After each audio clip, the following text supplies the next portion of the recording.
You have a vicious circle in which Israel rampages around the region, rampages against the Palestinians, and nobody does anything to stop it. Where is Israel rampaging around the region now?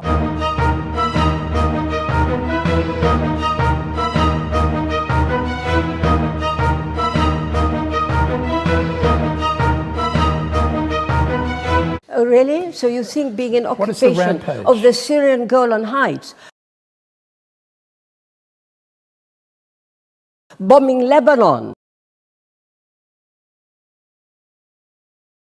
still being in occupation of part of Lebanon. You know, I'm glad you brought up Syria, you think because that's not rampaging? There you had 5 Israeli prime ministers who was involved in this, all offered the regime of Hafez al-Assad and Bashar al-Assad full withdrawal from the Golan Heights, all of them. And it comes back to the Palestinians. We had Barak and Olmert offering the Palestinians 95 to 97% of the West Bank and all of Gaza, and they didn't take it. Do you know what so, that you know, there are 2 sides to every story. Ah, yes. It's not just Israel's fault. Yes, but please.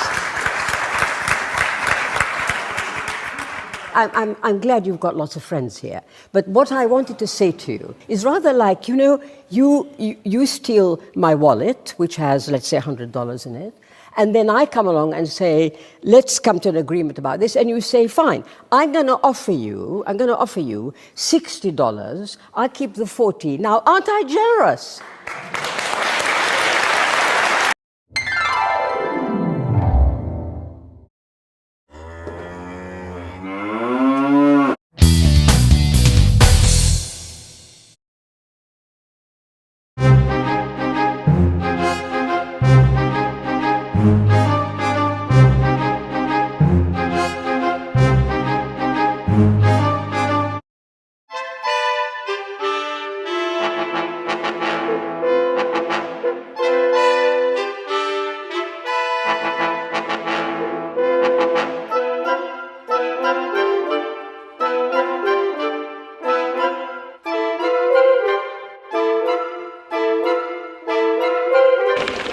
In March 1929, the British Colonial Secretary Winston Churchill visited Palestine.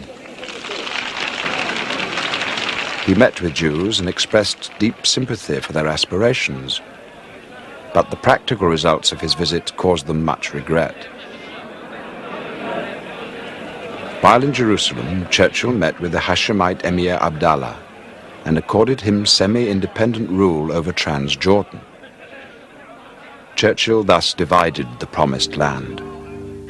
All territory east of the Jordan River was handed over to the Arabs. The Jews had to content themselves with 1/5 of the mandatory region, which was originally designated for their national homeland.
After Israel's War of Independence, Judea and Samaria, the West Bank, were taken over by Jordan, while the Gaza Strip was taken over by Egypt.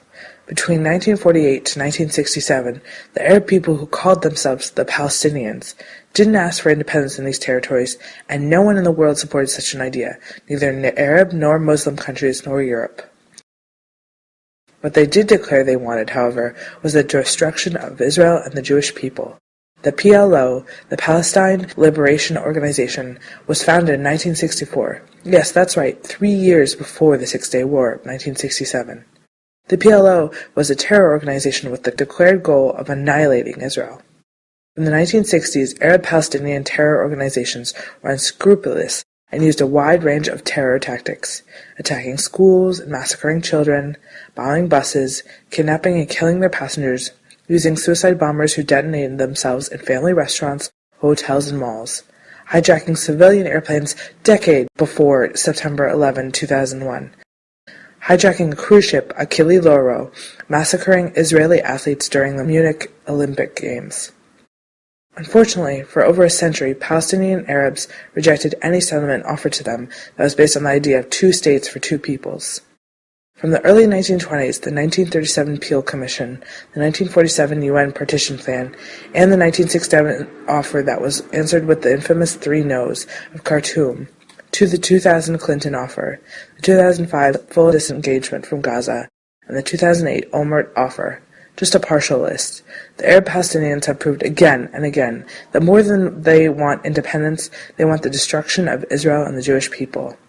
This is the root of the conflict, and until the Palestinian Arabs accept the existence of a Jewish state and agree to live next to it in peace, this conflict will not end.